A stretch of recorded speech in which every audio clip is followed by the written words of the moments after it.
Good day. Today is Saturday, 12th April 2025, and briefly, there was continued turbulence yesterday in the financial markets. There was a resumed selling of Treasury bonds and a rise in Treasury yields. The US Federal Reserve Board, or at least a member of it, came forward and said that the Fed was ready to do whatever it takes to maintain stability in the US financial system. Kind of statements that central banks tend to make at times of stress in the financial system. And there continue to be strong statements made by the United States about China and about China by the United States, including publication by a Chinese foreign ministry spokesman of a video of the late Chinese chairman Mao Zedong making a speech stating that China would remain strong and united and defiant against the United States, which from the context appears to have been made at some point during the Korean War after President Eisenhower's election victory. Anyway, I'm not going to discuss the events in the tariff wars. There's a huge amount of literature and discussions about this. Perhaps the most interesting fact is that there's been a heavy selling of the dollar over the last few days. The internationally weighted value of the dollar has fallen. There are all sorts of articles now, including one in The Guardian by the former British Prime Minister Gordon Brown, talking about the end of globalization, of the unipolar system, of the return of great power politics, all of those things, matters which, if I may be so bold as to say, Alex Christoforou and I have been discussing on the Duran for several months, since President Trump's inauguration, in fact. And it's interesting to see how those comments, which maybe when we originally made them seemed a little, shall we say, ahead of events, have now rapidly become mainstream. I even see now increasing discussions and debates about the return of spheres of influence and that sort of thing. But I'm going to devote, again, much of my program today to the conflict in Ukraine, because it seems to me that for all that is going on in the financial markets, in the trading system, it is, in many respects, the conflict in Ukraine that remains the single driving factor, that is the catalyst for many of these changes. I want to stress it is not the cause of these changes. The cause has been the fundamental change in the economic balance of power that has taken place over the last 20 years with the revival of Russia and the massive growth of China. These have been the major factors in creating the kind of tensions and conflicts we have seen. But it is the Ukraine war that has both crystallized the change and sped it forward. It has brought home to the United States, again, the limits of its power, military and economic, and it has also created tensions between the United States and its European allies, which had not existed at any time before, at least not on the current scale, since the creation of NATO back in the 1940s. And it has also forced the United States to reconsider its geopolitical position and whether, in fact, it could continue in the way that it had been going during the previous period leading up to the end of the Biden era. Anyway, enough of that. Let's talk about what's going on at the moment in the conflict in Ukraine. Now, over the last couple of days, we're getting increasingly contradictory signals about where the United States is going. First of all, there continue to be signs of a gradual improvement in Russian-American relations.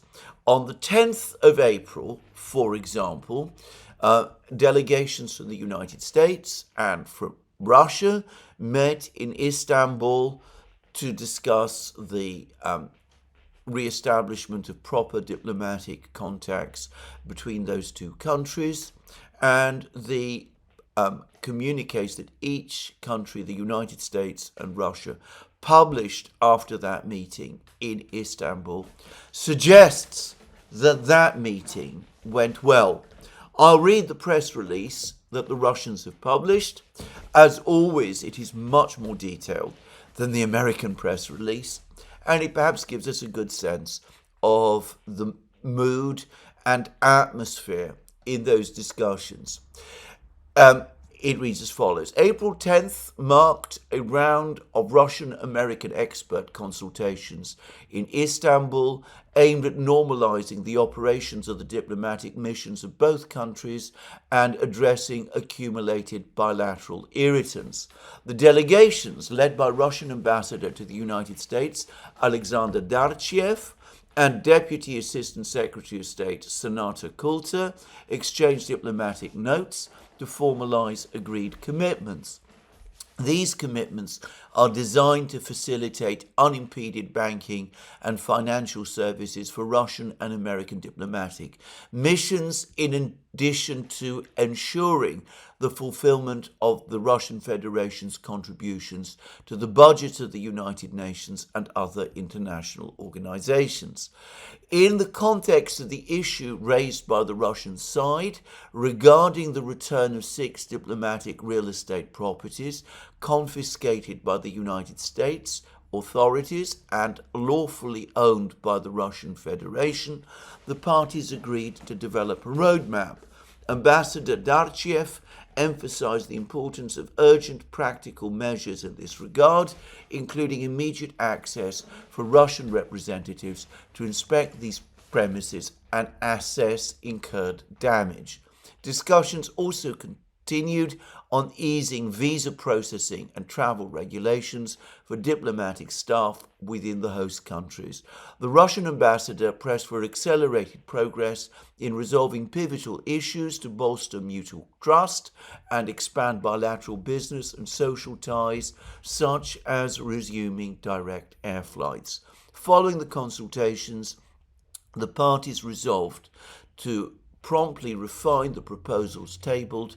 The objective remains to achieve mutually acceptable solutions ahead of the next round, the timing of which is currently under coordination.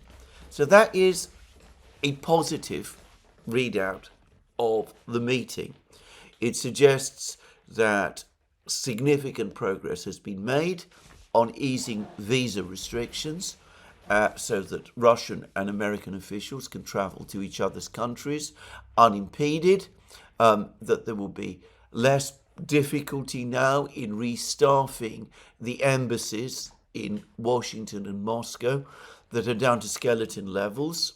More importantly still, not only are the Russians going to allow transfers of funds from the United States to their embassy, to the American embassy in Moscow through the Russian banking system, but the Americans are taking some kind of steps, and it's interesting to know what form these steps are taking to make it possible for the Russians to transfer funds not just to their embassy in Washington and their diplomatic mission in New York, but to enable the Russians to make payments to the United Nations and to other international bodies of which Russia is a member and for which it has membership dues, which are payable in the United States.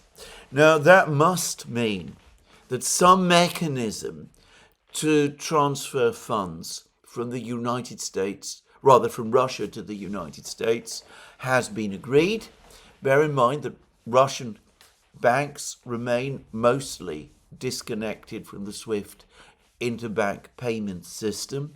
some mechanism to transfer payments from Russia to the United States, separate and independent of SWIFT, is presumably being set up. One wonders exactly what form it takes. Are we back to the old world system of promissory notes and checks and things of that kind? Or is something more sophisticated, some kind of block-based, some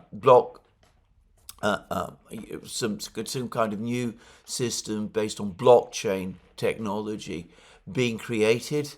I had a report about a week ago suggesting that the Americans and the Russians are indeed in some kind of discussions to try and create mechanisms via blockchain and perhaps digital currencies to make payment transfers.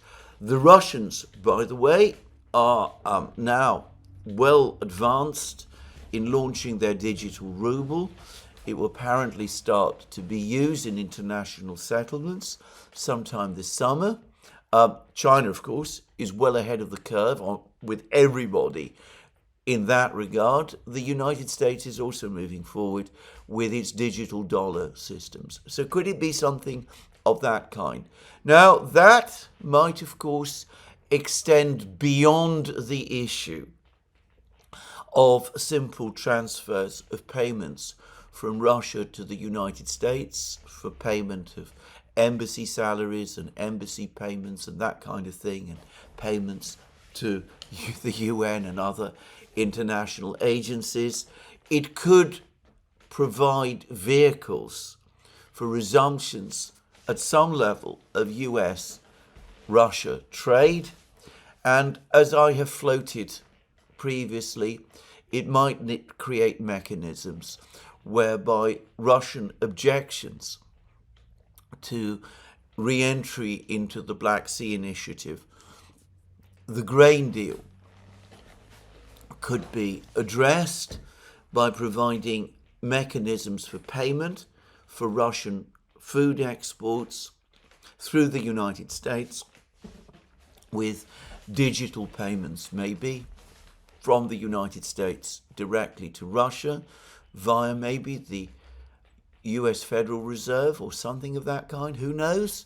And also it might provide mechanisms, open ways for insurance companies in the United States also to provide insurance to Russian ships also involved in the food export trade. So it's an interesting point. There's a lot of questions here. Maybe, more probably, it's simply a fairly limited mechanism that is being created, but who knows?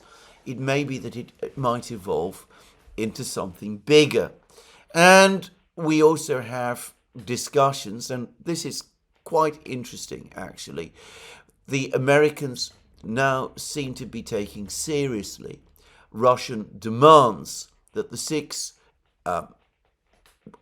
Russian government properties located in the United States, which the Russians claim, correctly as it happens, are safeguarded under international law, but which were seized by the US authorities in the final weeks of the Obama administration as part of the wave of panic and anger and, well, general hysteria connected with the Russiagate scandal.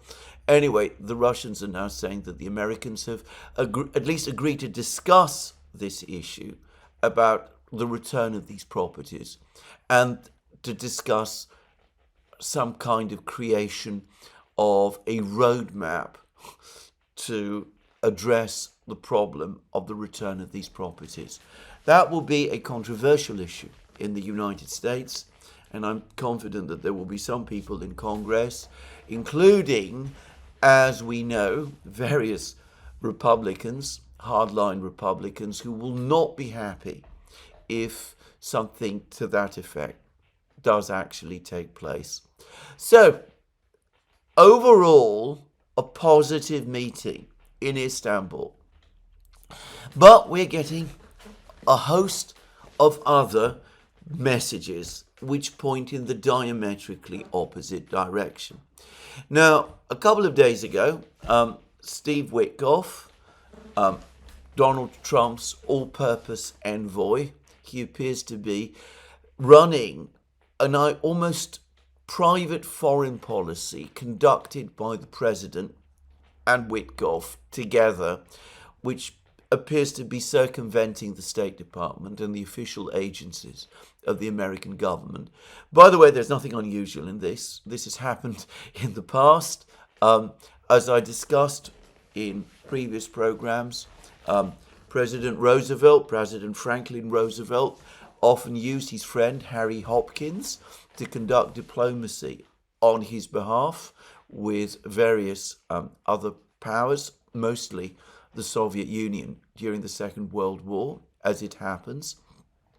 Harry Hopkins having a kind of relationship to Roosevelt, not that different from the one that Witkoff has to Trump.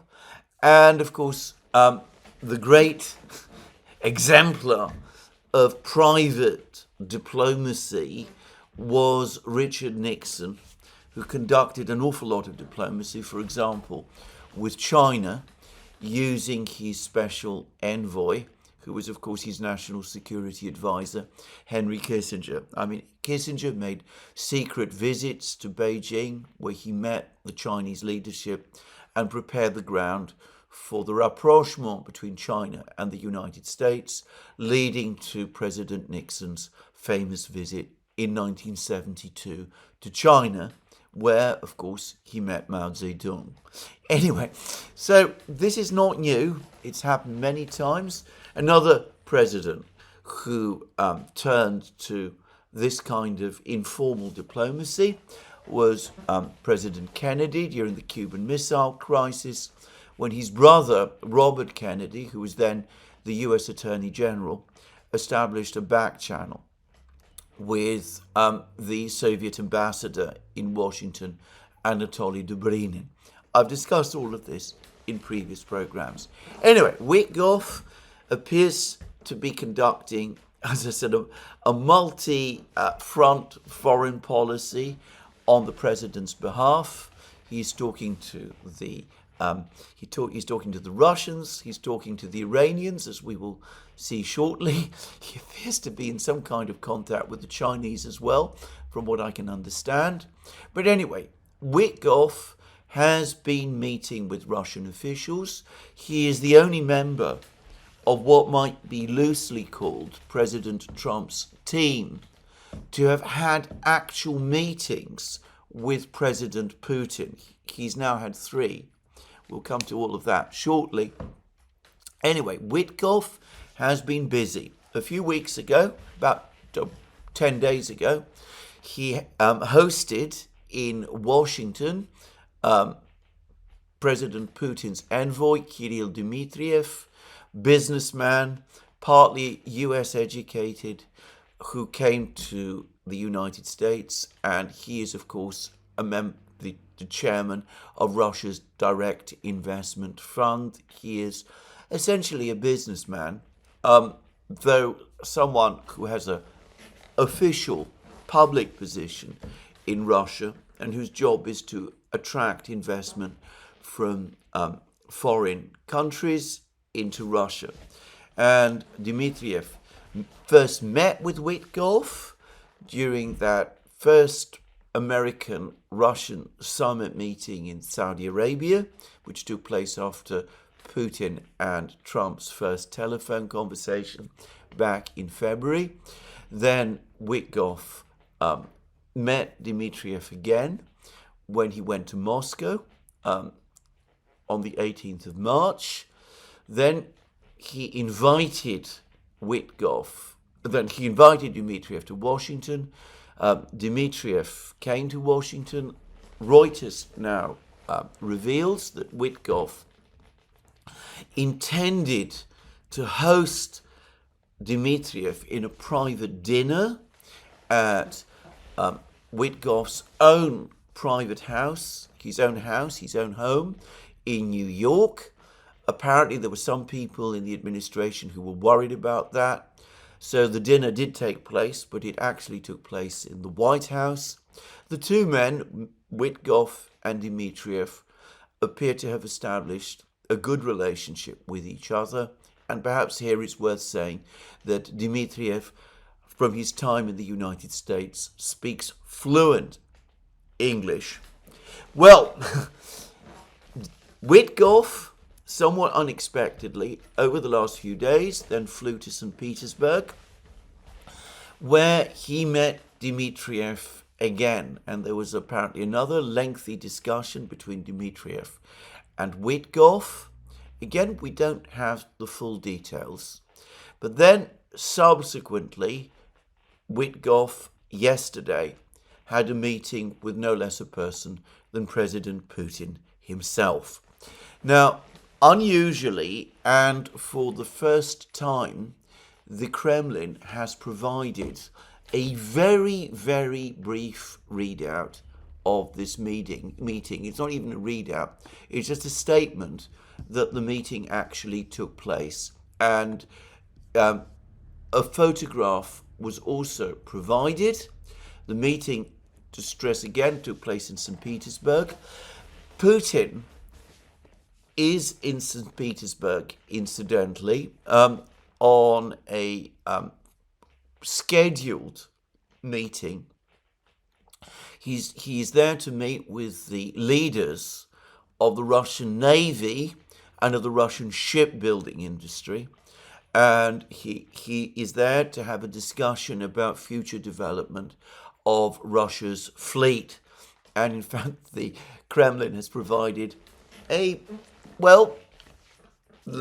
fairly lengthy record of some of the initial statements made by Putin at this meeting, presumably in the Admiralty in St. Petersburg, to discuss ship construction and such things. So Putin was already scheduled to go to St. Petersburg. But anyway, he took time off and he met Witkoff, and we're told that the meeting lasted for 5 hours, which is a very, very long time, and one wonders what took place.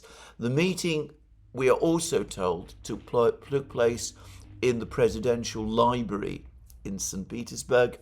I am not sure where that is located. To be clear, it might have been in the former Senate and Synod building near the Admiralty building in St. Petersburg, but I'm not going to waste time debating that. Anyway, the Kremlin has provided us with photos of the meeting between Witkoff and Putin. They all look fairly cheerful. We see that Yuri Ushakov, Putin's foreign policy aide, was there, and of course Dmitriev was also there, and they're all shaking hands and they're all looking fairly pleased with each other. So that's this meeting. This is a photographic study provided by the Kremlin, and the actual report of the meeting by the Kremlin is very brief. The President of Russia held a meeting with Steve Witkoff, special envoy of the President of the United States of America. The meeting is focused on the aspects of the Ukraine crisis settlement. And we know, by the way, that directly after this meeting, Witkoff went onto his private jet and flew to Amman, where he is participating in the discussions with the Iranian delegation. As I said, he appears to be a very overworked man at this moment. Now, the Russians have provided us with no further information about the meeting and about what took place. We were told before the meeting happened by Peskov, Putin's spokesman, that Putin would convey certain concerns and anxieties the Russians have about where the whole discussion about peace in Ukraine was going. It doesn't sound as if the Russians were in much of a mood to make any significant concessions. And in fact, Peskov went on to say that no one should expect any substantial breakthroughs as part of the meeting. But anyway, that's the Russian side of what that's the information from the Russian side about what took place. Now, on the American side, we have much less. We do have a comment expressed before the meeting took place by President Trump on Truth Social. Russia has to get moving. Too many people are dying, thousands a week, in a terrible and senseless war, a war that should never have happened and wouldn't have happened if I were president. And that's it. That's all Trump says.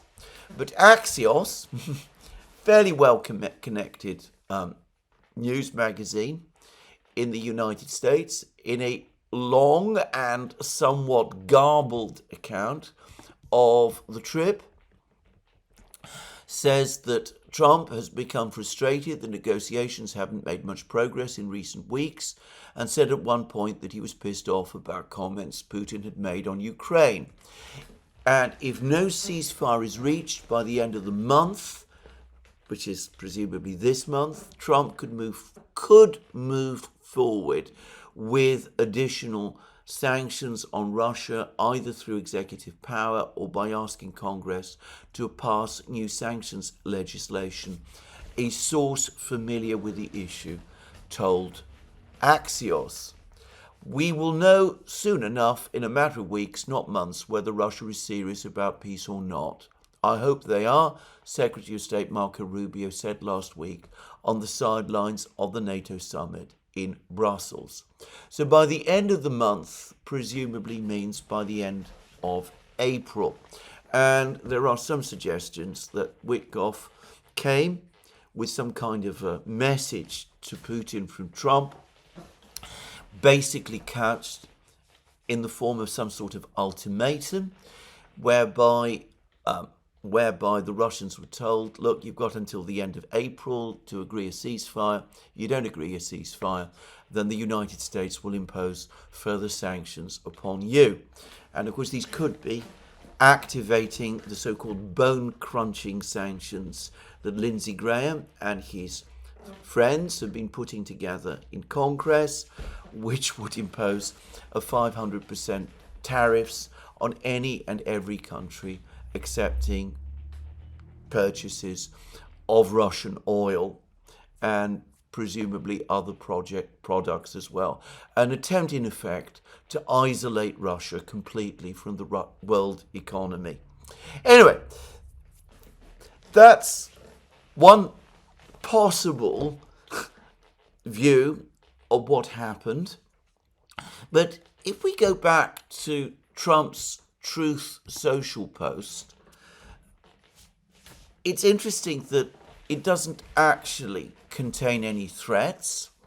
It just says that Russia has to get moving. It does put the burden on the Russians to make the next move towards a ceasefire.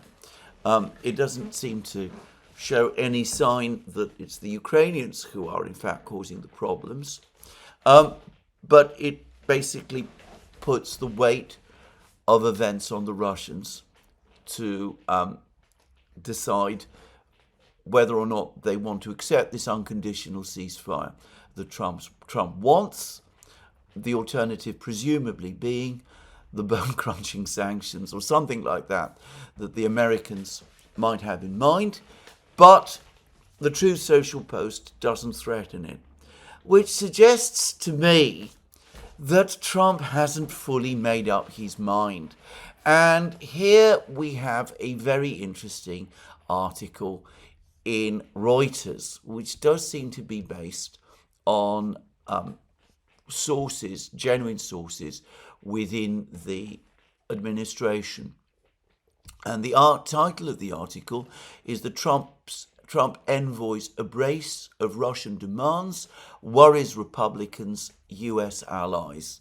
And this article basically says this, that apparently at some point over the last couple of days, some kind of meeting took place, presumably in the White House, which Trump himself attended.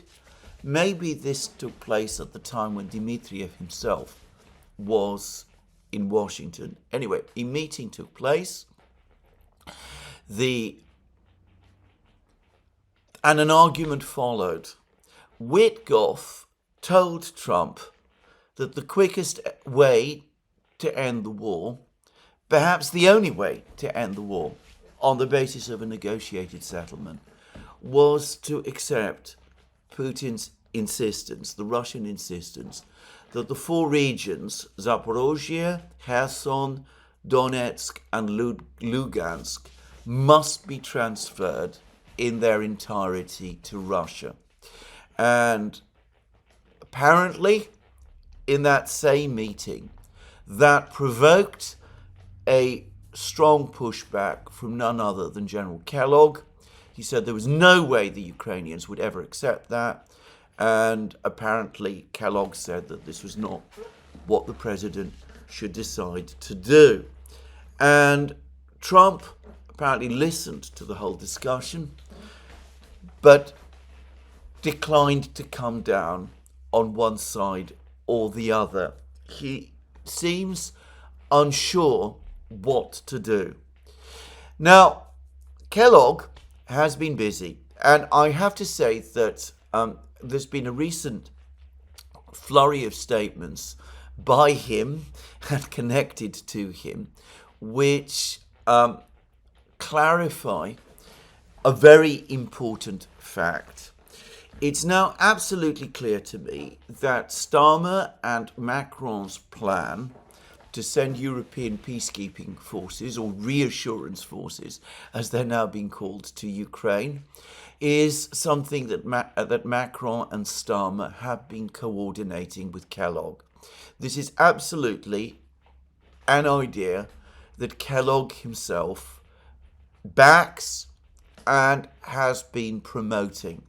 We know this because a day or so ago, the London Times published an article in which it spoke of Kellogg advocating the partitioning of Ukraine in the same way that Germany had been partitioned after the Second World War into various regions, one controlled by France, another controlled by Britain, another controlled by Russia, a kind of rump area where Ukraine would exercise its own control. And Kellogg shot back on X with this comment. The Times article misrepresents what I said. I was speaking of a post-ceasefire resiliency force in support of Ukraine's sovereignty. In discussions of partitioning, I was referencing areas or zones of responsibility for an allied force without US troops. I was not referring to the partitioning of Ukraine. Well, that is very interesting. I'm sure he was not talking about the partitioning of Ukraine, but it tells us that he is an advocate within the administration of Starmer's and Macron's plan to send troops after a ceasefire is agreed to Ukraine. That this idea of sending European troops, French and British troops, to Ukraine has presumably been agreed by Starmer and Macron with Kellogg. And it has often baffled me, it has seriously puzzled me, why, despite the refusal of Trump and his officials to give this idea of a European force American guarantees from the United States that this force would receive American protection in the event that things went badly wrong with the Russians. The Russians, of course, being adamantly opposed to this idea. Why, in spite of that, this idea simply won't die, and why the Trump administration, why Donald Trump himself, who must by now realize how objectionable this plan is to the Russians and the way in which it is holding up the whole process of negotiations with the Russians, why the Trump administration has not simply come out and said that it is opposed to this plan. Well, we now know, because the plan is backed within the administration by Kellogg, and it's a reasonable guess by Mike Waltz, Trump's national security advisor, and most probably by the US Secretary of State, Marco Rubio. So we see that Trump's administration is divided, and that Kellogg is working effectively alongside Starmer and Macron. Starmer and Macron presumably wanting to send these troops into Ukraine, ultimately with the objective of sucking in the United States, probably looking to use the presence of NATO troops in Ukraine to gradually draw Ukraine into NATO, to win, in other words, through negotiations, what has been lost on the battlefield. And Kellogg backing all of this quite plausibly for the same reasons. If we go back to his report of April 2024, written, by the way, before the major Russian offensive of that year, the biggest gains made by that Russian offensive. Kellogg at that time was also talking about sending peacekeeping forces into Ukraine from Europe and deferring, not completely cancelling, the prospect of Ukraine eventually entering NATO, delaying it for 10 or 20 years. Now, I said when I discussed this plan, or rather these set of proposals, that the Russians would not accept them, that they seemed to me disconnected from reality. I've said this many times, so has my colleague Alex Christoforou, so have many other people. It's now clear that the Russians will not accept them.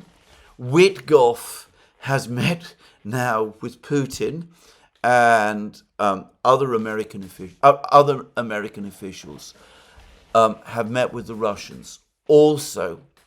And as I said, the Russians have made that absolutely clear as well. Kellogg's plan, if one can call it a plan, of April 2024 has, in other words, collided with reality, which is strong Russian opposition. But as often happens, he won't let it go. He continues to believe that this plan is somehow the plan that will work, and that the Russians can in some way be coerced into agreeing to it. Now, Witkoff, who has met the Russians and met Putin more extensively and more thoroughly than any other American official, now knows otherwise. And he's coming back to Trump and he's telling Trump the Kellogg plan won't work. The Russians will not agree. And we can see that there is now tension within the Trump team. Some support Kellogg.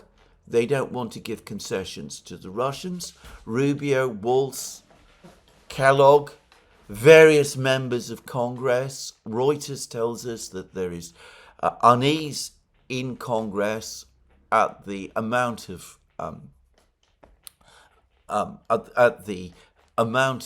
the role that Witkoff has been assuming.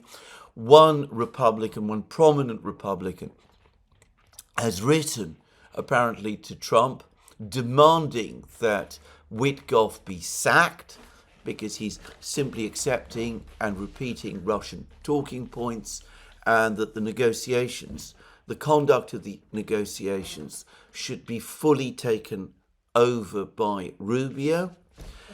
So that's what one side of the administration, but the Reuters article says that there are others within the administration, the Trump team, who take a different view and who are backing Witkoff. Now, this is where ultimately the decision has to come down to Trump himself.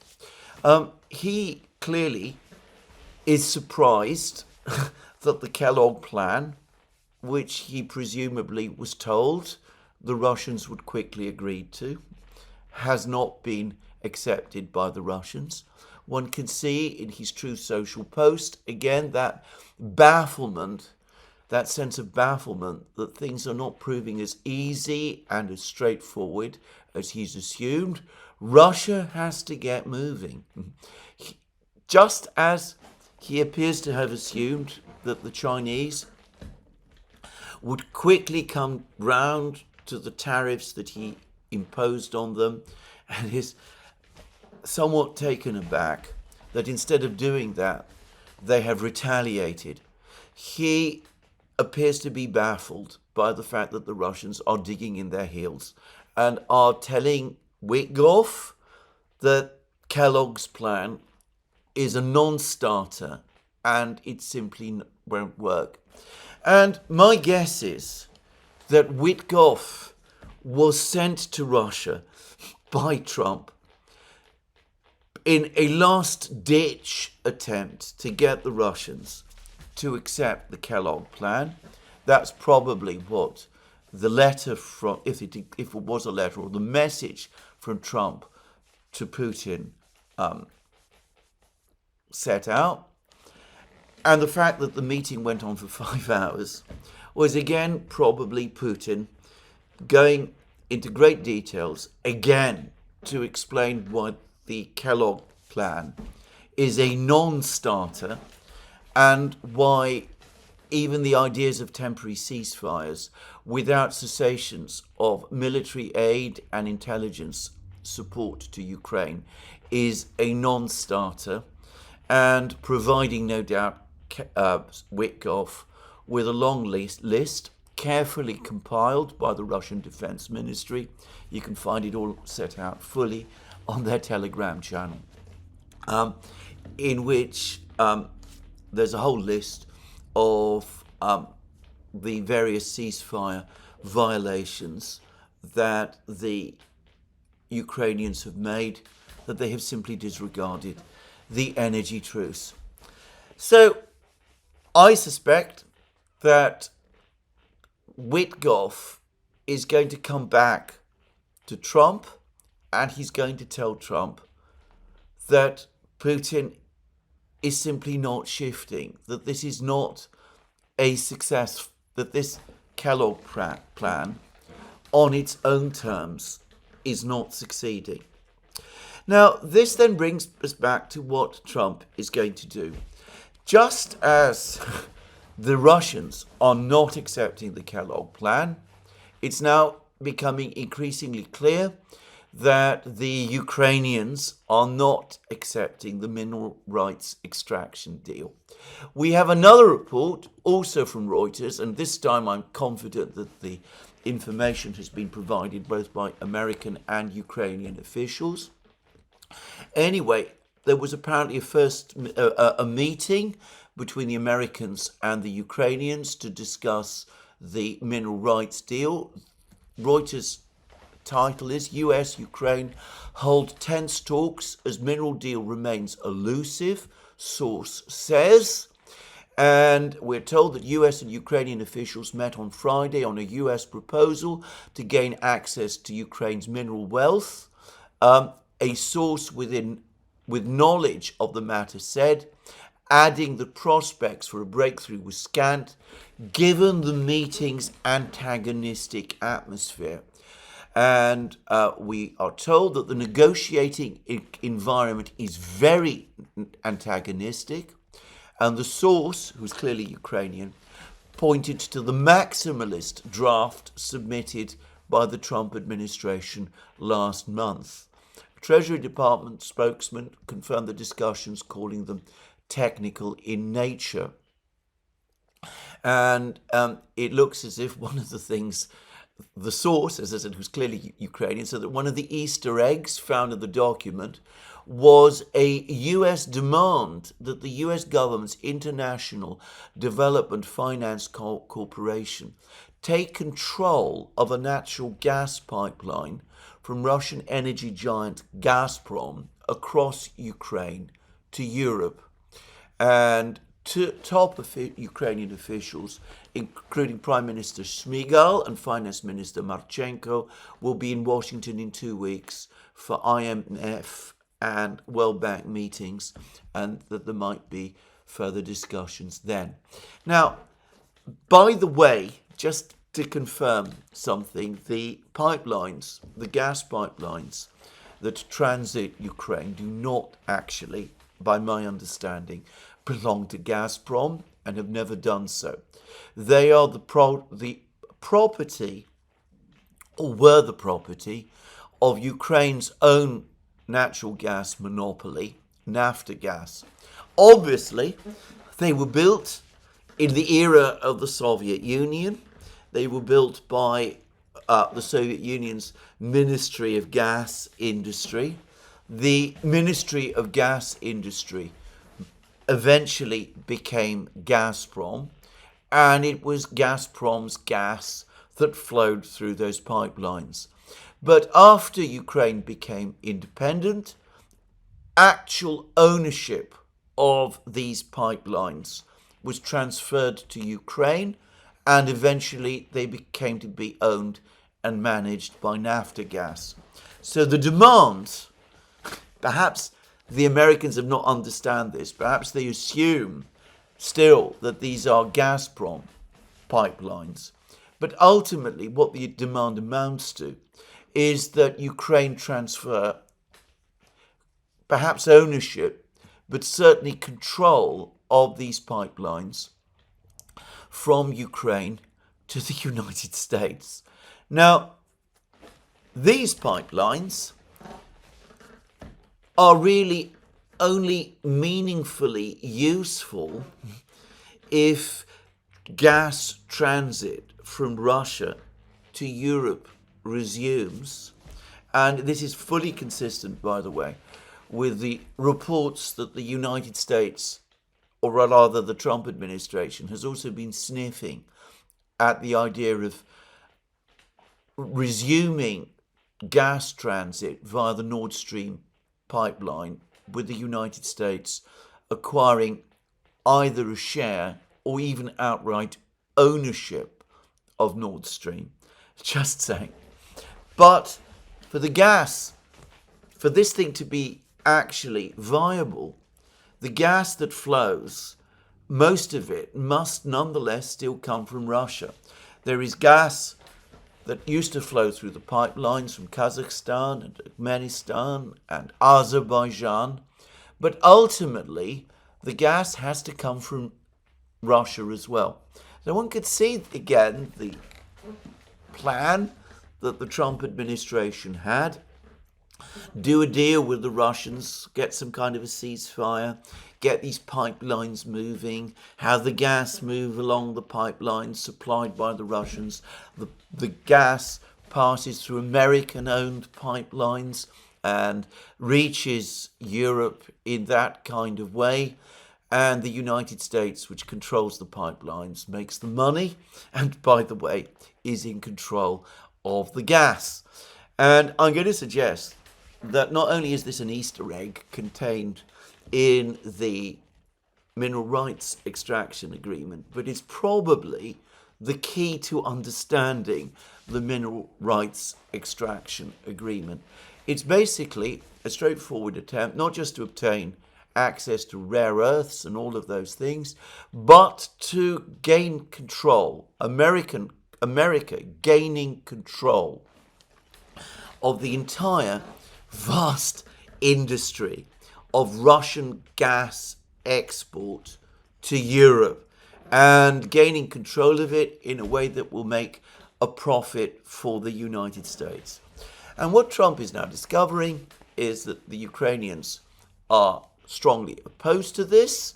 We're told that the meeting took place in a highly antagonistic atmosphere, which looks like there was a massive row, probably with raised voices and people shouting and banging the table. Highly antagonistic atmosphere clearly points in that direction. And it must look to Trump as if he's been blocked at every turn. The Russians won't accept the Kellogg plan. They won't agree to the ceasefire. The Ukrainians won't hand over their pipelines. They won't play ball with gas transit, which they would certainly see as an existential matter. And the United States finds itself in significant difficulty. So what is Trump going to do? Now, he could do what I strongly think he should do, and what apparently other figures within his administration, maybe Vance, maybe others, I don't want to guess too far, are apparently advocating, which is go with Witkoff and come to an agreement with the Russians on that basis. Obviously, the Ukrainians will oppose. They will say no. But the Ukrainians probably can have their arms twisted, and they will eventually come round if the United States piles enough pressure on them. Very much like what happened with the peace agreement that was concluded between the United States and North Vietnam. South Vietnam strongly opposed it, but in the end, it was left with no choice but to go along with it. And the same, by the way, was true about the Korean armistice. The South Korean government of Syngman Rhee also vigorously opposed that, but the Americans put the pressure on the South Koreans, and very reluctantly and very grudgingly, the South Koreans had to accept it also. So the Americans could do that. They could adopt the Wickoff plan, but doing that would be a split, would trigger a split within the administration. The neocon or neocon inclined element, Rubio, Waltz, Kellogg, would be very unhappy. One could quite plausibly see resignations, and we could also see problems for the president in Congress, especially in the Senate, with some of the leading members of the Senate. Or we could see the president side with Kellogg, impose massive sanctions on the Russians, sanctions which will be completely ineffectual. The latest tariff debacle ought by now to show how ineffective those kind of tariffs would be. Of course, there's stories and reports of the United States running around the world, seizing Russian ships in transit with oil, doing things of that kind. Well, maybe it could, but of course that would be illegal. It would create a further crisis within the oil and energy markets. The Saudis wouldn't be happy. Many other countries would be extremely unhappy. There's a possibility that the Russian Navy might start intervening to prevent seizures of Russian ships. We could see oil convoys perhaps start to develop, something similar to what used to happen in the Second World War, with Russian and American warships maybe having standoffs with each other. These are not fantastic thoughts. We could see customers of Russian oil. China, for example, with its huge navy, also becoming involved as well. After all, China, which is no longer able to import oil from the United States because of the tariffs, and which, even if those tariffs are relaxed, probably is nervous henceforth about buying oil and liquefied natural gas from the United States, now has an interest in protecting the import of Russian oil and natural gas into China. So we could see all kinds of things like that happen. Other countries also would, of course, be unhappy too. By the way, the Chinese also, no doubt, will have concerns about the importance of maintaining the oil trade between themselves and Russia, because there are attempts at the moment by the United States to prevent Iran's oil trade as well. If the United States, again, is not careful, if the Trump administration is not careful, it could get itself into a disastrous rabbit hole, go down a disastrous rabbit hole, leading to ever-growing tensions and compounding the sense of crisis that it already finds itself in. But if it tries to impose these sanctions and enforce them in that sort of way. But anyway, we could perhaps see the administration do this.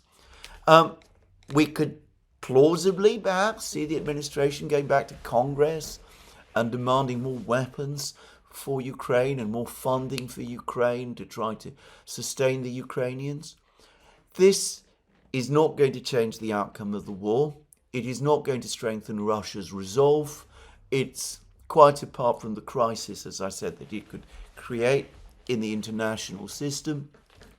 One inevitable effect that it is going to have is that it is going to consolidate the great power alliance between China and Russia, which will ultimately undermine whatever blockade of China the United States ultimately might have in mind in the current standoff that the United States currently finds itself in with China. So anyway, the United States might still do that, or it could do something else. And I'm afraid, I think this is perhaps more likely where we are heading. Perhaps at the end of this month, we will see further sanctions imposed upon Russia. There will be no further attempt, at least in the short term, to pursue a rapprochement with Russia. But in light of the failure of the mineral rights deal, the inability to get that agreed, and by the way, with the rapprochement with Russia, essentially the prospects of it lost, and no prospect of gas flowing from Russia through American-owned former Russian Soviet-built pipelines to Europe across Ukraine, the United States might also say, look, a plague on both your houses will impose sanctions on the Russians. The Ukrainians are not prepared to sign the deal either. Will also stop providing further assistance to Ukraine as well. I can see that happening, and I would not be at all surprised if come late April, May, the end of April, that is where we could find ourselves. Now, that would not be the worst outcome. The worst outcome would, in my opinion, would be if the United States went down the Kellogg route, resumed support for Ukraine. Trump would in that case find himself essentially going back to the Biden policies. As I said, there probably would be some support for them in Congress, but there would definitely be a split with the MAGA movement. If he did that, I can't seriously believe that that is where he will go. I have to say, based on what I've seen over the last few weeks, based on how difficult it is for Trump to make compromises, we see this with China. I think that for the moment, prospects of a rapprochement with Russia are fading as well. So I would not be surprised if we get this intermediate position. He goes along with Kellogg in one respect. He imposes more sanctions on the Russians. And at the same time, he winds down support for Ukraine. He does, in other words, a bit of both. People who cannot make up their mind, who are drawn in different directions, often end up doing exactly that. Mostly, in my experience, to their detriment. Anyway, there it is. That is where I think we are at the moment with Russian-American negotiations. I don't think the Russians are in any mood to give ground, and I don't believe they will. I think that the fact that the meeting went on for 5 hours between Putin and Kellogg, and the fact that there's been absolutely nothing from the Russians since that meeting that suggests that there was any movement, and Peskov's comments prior to that meeting, all of that points to the Russians digging in and taking the hard line that I said they would, and telling the Americans, well, if you want to go down the road of sanctions, so be it. We are ready. We've sorted, we're prepared, we will see this through. We are not going to back off under any circumstances. For us, this is an existential issue. So I think for the moment, everything is stuck. Now, as for the future, if the president's intention is to go down the route of sanctions, then I'm going to suggest that he makes absolutely sure that he does it through executive order, not through Congress. If it is done through Congress, then the iron law of sanctions legislation, which Congress passes, is that it becomes impossible to reverse. I remember the enormous problems. Putin has alluded to them in his speech to the industrialists on the 18th of March. I remember the enormous difficulty that Clinton and Obama had in trying to get Congress to reverse the Jackson-Vanik Amendment imposed on the Soviet Union way back in the 1970s, supposedly linking the grant of the grant to the Soviet Union of most favored nation status, something that the United States had previously committed itself to granting as part of the détente process. How that amendment continued its life right through the 90s, right through the 2000s. It staggered on until 2012. With great difficulty, Obama finally prevailed on Congress to get it lifted, only for Congress almost immediately to pass new sanctions against Russia in the form of the Magnitsky Act, basically taking the place of the Jackson-Vanik Amendment. Putin has alluded to all of this sorry history, in his speech to the industrialists, and he's absolutely right about this. If Trump wants to maintain freedom of action, he should pass the sanctions by executive order and tell his friends in Congress, Lindsey Graham and the others, to back off.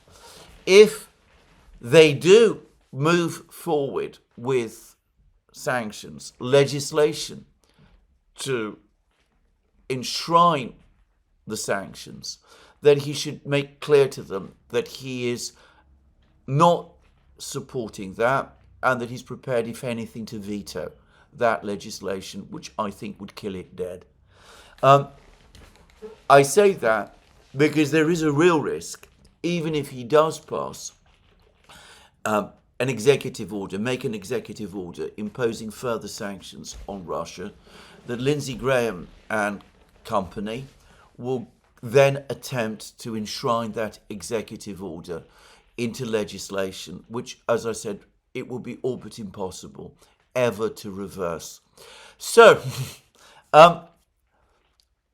if Trump wants to preserve at least some freedom of action for himself going forward, both for himself and for future presidents, he needs to make sure that doesn't happen. But anyway, I think that this shabby compromise, which isn't going to satisfy anybody, is probably where we're going to. Let me repeat a point I have made many times in many programs. Alex Christoforou and I on the Duran started to make it way back in the summer of last year, before the election. The biggest mistake Donald Trump could make would be to get drawn into negotiations to try to end the Ukraine war.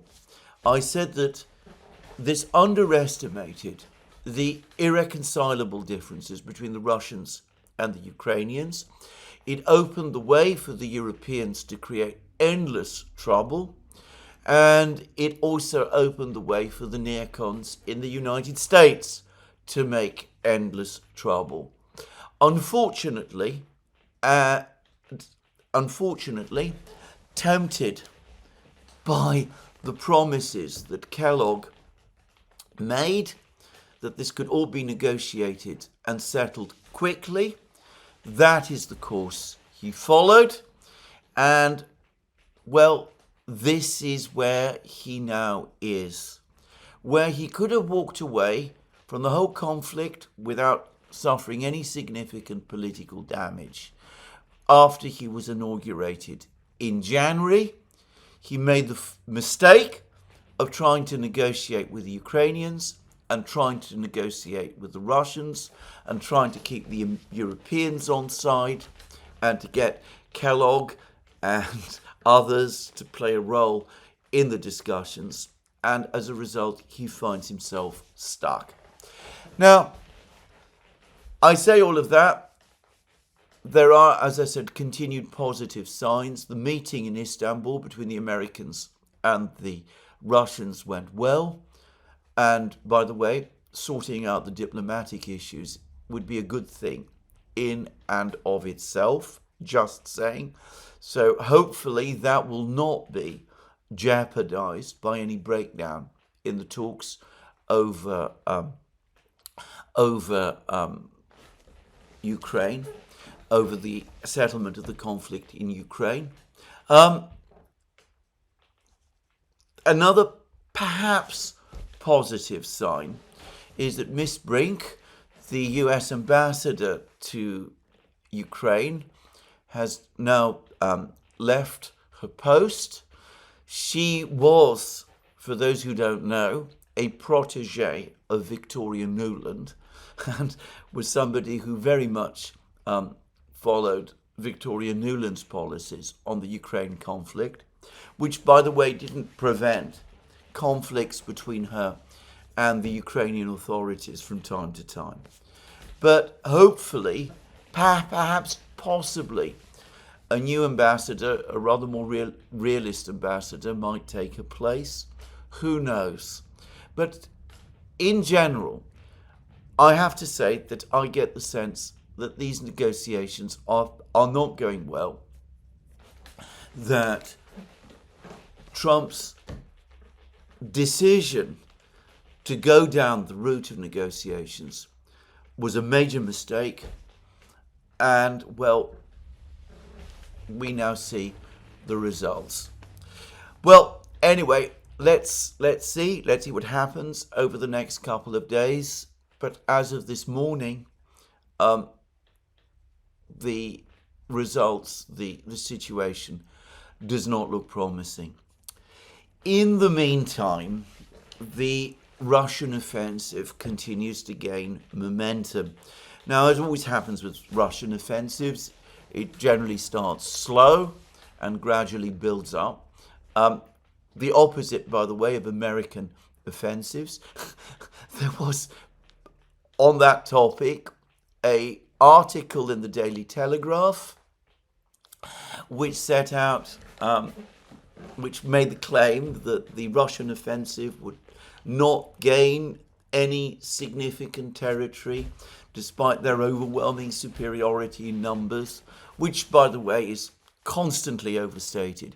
Even now, the Russians are unlikely to have an overwhelming superiority in manpower in Ukraine, though the difference grows probably every month. The gap between the Russians and the Ukrainians increases every month.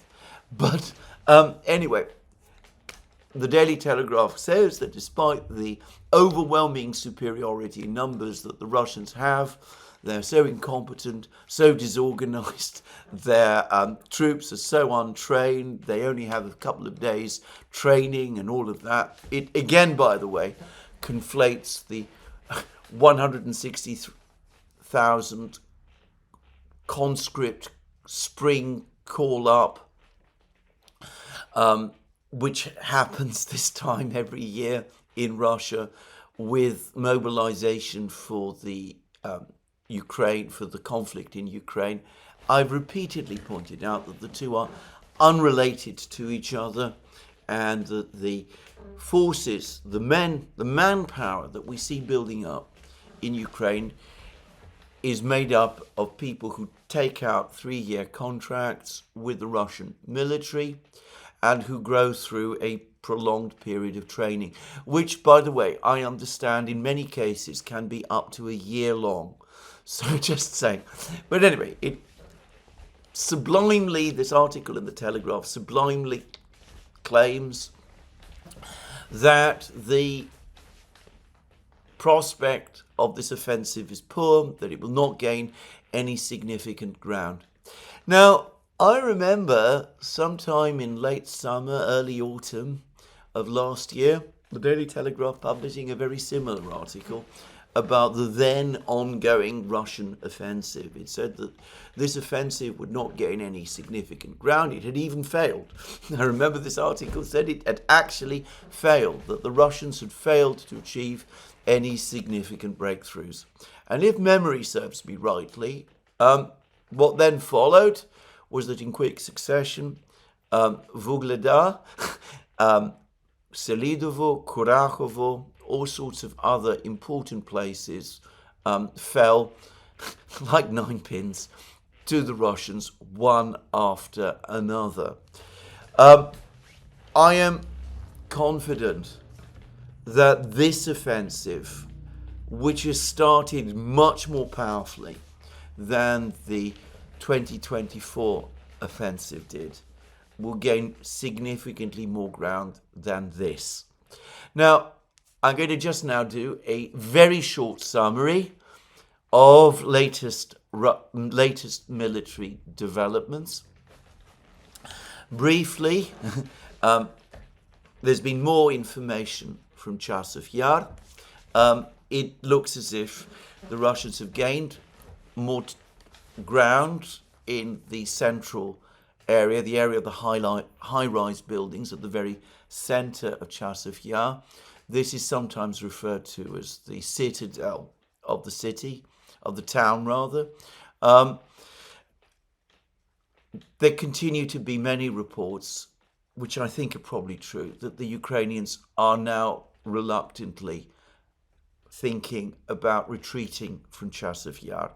It does look as if this battle is in its last days. It could be ended sometime this month. I personally think it highly likely it will end finally this time this month. Now, in the area of Toretsk, there was about 3 days ago a Russian advance north of Toretsk. It captured a village called Filipovka. I thought that it was some kind of a raid, but it seems that it was not. And it looks as if the Russians have advanced rapidly along the main highway and are now literally on the southern fringes of the town of Konstantinovka, the city of Konstantinovka, where it's about 70,000 people before the war, which will be their main objective after the Battle of Chasiv Yar is ended. And in the meantime, the Russians are also advancing east of this sudden advance towards the southern outskirts of Konstantinovka. A little to my surprise, the Russians have been able to maintain their positions in this area. Anyway, the Russians are advancing to the east of this, and it looks as if this entire pocket is starting to be squeezed. I saw an article in Radovka, which, by the way, has just been sanctioned by Zelensky, just to say, Russian nationalist newspaper, just to repeat, but one very well informed about battlefield developments, which also said that the Russians are working towards creating an encirclement of the Ukrainian forces south of Konstantinovka. And one could see how this is gradually playing out. Anyway, that's there. The Russians also are advancing west, or in the area slightly to the west of Toretsk.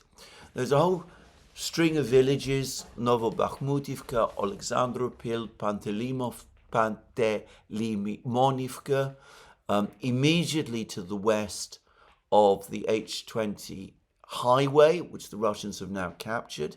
Again, I'm a bit surprised that the Ukrainians are defending these places, which now lie deep inside a salient, but then the Ukrainians never show much desire to withdraw from these places.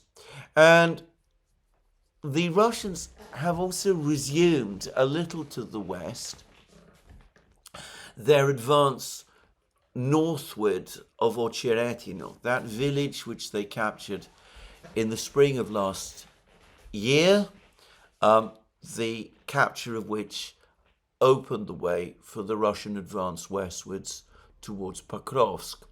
And the Russians have now pushed north from Arkhangelskoye, which they captured back in the spring of last year. They've now apparently captured a village called Kalinovo, and it looks like they're going to push further north towards a village called Stara Nikolaevka. Anyway, one way or the other, the Russians seem to be moving quite fast in this area, and it's likely, my guess is that sometime in May, June, the major battle for Konstantinovka itself will probably begin. Be interesting to see how well the Ukrainians defend it. As I've said on several occasions, this entire area, the entire area of the three Donbass cities, Slavyansk, Kramatorsk, and Konstantinovka, looks fragile because the communications to these cities, the transport links to these cities, look as if they are vulnerable to interference, to capture by the Russians. And there doesn't seem to be much strategic depth for the Ukrainian forces west of them. Anyway, that's one area. There's also been more reports that the Russians are now moving quite rapidly towards Novopavlivka. This is west of Selidovo. It's an important village. I believe it's in Dnipro region. The Russians haven't yet crossed into Dnipro region, but they seem to be moving towards Novopavlivka, which is a major logistics area for the Russians. And in the meantime, they are advancing from Velikaya Novoselka northwestwards towards a village called Shevchenko. Now, this particular village, which apparently the Russians reached yesterday and are about to attack, this is apparently the village where the famous lithium deposit is actually located, not the other village of Shevchenko, which lies a significant distance to the east and which the Russians captured in the fighting last year. Anyway, the Russians have now reached this Shevchenko. There's apparently fighting going on literally above the lithium deposit itself. There's assumptions that the Russians will probably capture Shevchenko over the course of today. Who knows? We'll see. And anyway, overall, the Russians continue to move. And further north in the Kupiansk area, the Russians have apparently resumed their advance in the village of Kamyenka in the northern Kupiansk area, and apparently an attempt by the Ukrainians to hold them back there has slowed their advance by redeploying new troops, has slowed their advance, but has not stopped it. And the Russian offensive has resumed. And as I discussed in my program yesterday, the Russians are now deploying armored vehicles in this area, which will probably accelerate their advance. To repeat again, every day now we get reports of villages and settlements being captured by the Russians across the entire contact line.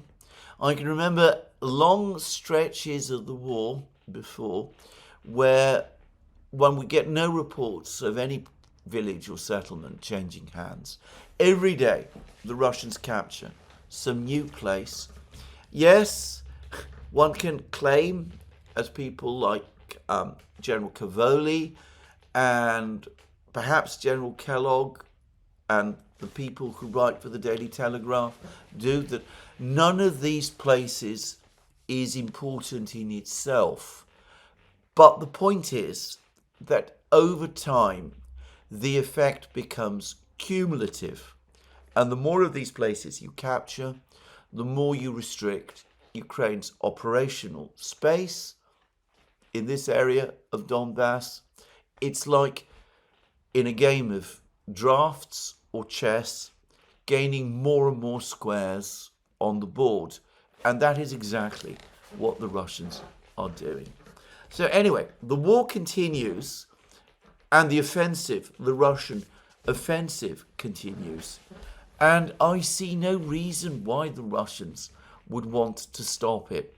As my source, the source who's informed me yesterday about the discussions in the Duma about how some people in Moscow see the tariffs that the United States has announced as basically preparing the US for a transition to a war situation. Anyway, apparently, as these sources are all, this source pointed out to me, all the pieces for a major Russian offensive are in place.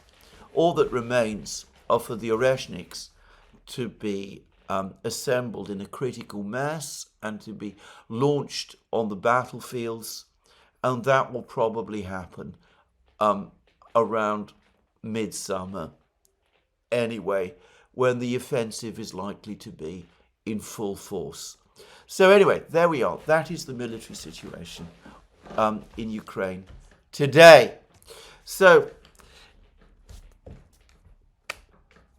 a stalemate in the negotiations, but no such stalemate in the war. and a general crisis in the meantime in the financial markets, with more and more doubts being expressed around the world about whether US economic primacy, the hegemonic system that we have become so used to with the United States, has any future anymore. Well, all of this crisis that we are seeing could, in my opinion, have been avoided had what an Indian diplomat once said to me in a program which we did on the Duran, Glenn Deason and myself. He said that the Indian government had hoped that the transition from unipolarity to multipolarity could have been negotiated,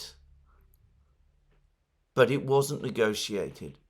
The opportunity to do so was lost, and inevitably, without that negotiation, it was going to end in war and crisis. And in Ukraine, we have had the war, and in the financial markets now, we have the crisis. On the topic of the war, the London Times has now published a long article clearly complementing the article in the New York Times that appeared about a week ago. The article in the New York Times spoke about the enormous role that the United States has played in the war in Ukraine, the extent to which that war was actually an American war. The Ukrainians provided the foot soldiers, but the Americans provided everything else. Someone in London clearly was unhappy that the Americans were giving themselves all the credit, so an article appeared in the London Times giving the British their share of the credit. I'm not going to waste time with the article. Again, it shows the extent to which the British appear to have lived in their own bubble of illusion about the conflict in Ukraine. It shows, by the way, that they absolutely did believe in the run-up to Ukraine's summer 2023 offensive that Ukraine would win the war. Utterly delusional, but they genuinely believed it. I notice, says absolutely nothing about the disastrous Krinky operation, the attempt in the autumn of 2023 to renew the summer 2023 offensive by launching a vast amphibious landing across the Dnieper into eastern Russian-controlled Kherson region and advance south to Crimea, defeating the Russians. That plan, apparently hatched by the British, ending in complete, disastrous, calamitous failure. This article has to say nothing, says nothing about it.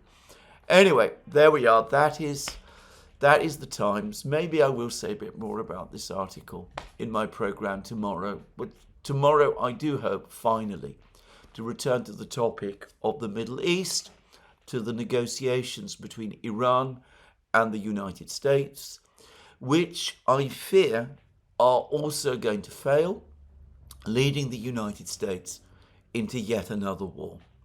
This is where I finish today's program. More from me soon.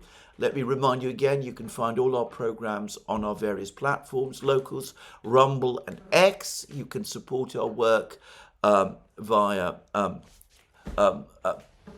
Subscribestar and by going to our shop. And in the meantime, if you've liked this video, please remember to check your subscription to this channel and to tick the like button. That's me for today. More from me soon. Have a very good day.